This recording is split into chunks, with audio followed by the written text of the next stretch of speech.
Good morning. Shilpa's किचनमध्ये तुमचं सगळ्यांचं मनापासून स्वागत आहे. पहा किती छान मस्त पारिजाताचा सडा पडलेला आहे. मला खूप छान वाटतं सकाळी सकाळी उठल्याच्या नंतर हा पारिजाताचा सडा पाहून एकदम मन खूप छान प्रसन्न होऊन जातं. हे मस्त पारिजाताला बहार आलेला आहे आणि हलकासा पाऊस येऊन गेलेला आहे. वातावरण एवढं सुंदर झालेलं आहे ना, खूपच सुंदर वातावरण झालेलं आहे. तर मला वाटलं चला तुमच्यासोबत मी हा नक्की व्हिडिओ शेअर करावा, यासाठी मी व्हिडिओ काढत आहे. चला हे पहा वातावरण दाखवते मी तुम्हाला. खूप छान असं वातावरण झालेलं आहे. काल माळी काकांनी काही झाडंही लावलेली आहेत, तेही मी तुम्हाला दाखवते. आणि आपण आवळे काढलेले होते तरी पुन्हा आवळ्याला खूप छान असा बहार आलेला आहे. आता याला अजून काढायचं आहे आवळे. आणि काल काही माळी काकांनी झाडं लावलेली आहेत, ते कोणती लावलेत ते पाहूया आपण. ही काही लिंबाची झाडं लावलेली आहेत आणि इकडे जांबाचं झाड आहे, डाळिंबाचं झाड लावलेलं आहे. मस्त अशी झाडं लावलेली आहेत. ही दोडक्याची वेल पहा. मागचा व्हिडिओ जर तुम्ही पाहिला असेल तर त्यात मी दाखवलं होतं दोडक्याची वेल लावलेली.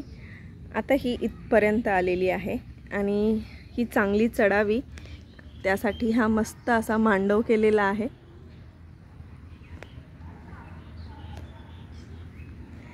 त्याचप्रमाणे इथे कारल्याची वेल आहे, चवळीची वेल मस्त चढत आहे वरती. आणि जी पालक लावली होती माळी काकांनी ती आता 2-2 पानावर आलेली आहे. इकडे मेथी लावलेली होती, पण मेथी टाकल्याच्या नंतर लगेचच पाऊस आला, त्यामुळे असं वाटतंय की मेथी वाहून गेलेली असेल. मस्त झाडांना फुलं आलेली आहेत चांगले. चिक्कूलाही खूप बहार, मस्त चिक्कूला बहार आलेला आहे. लिंब पण छान अशी लागलेली आहेत, छान अशी पिवळी झालेली आहेत.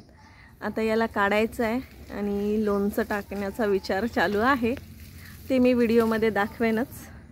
सीताफळं पण छान लागलेली आहेत.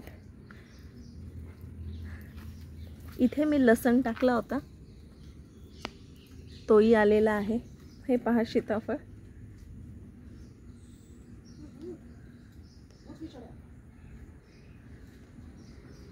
हे मस्त छोटी छोटी सीताफळं लागलेली आहेत बरीच. पुन्हा भेटू अशा नवीन एका व्हिडिओमध्ये. तोपर्यंत शिल्पास किचन पाहत राहा, खात राहा, मस्त राहा.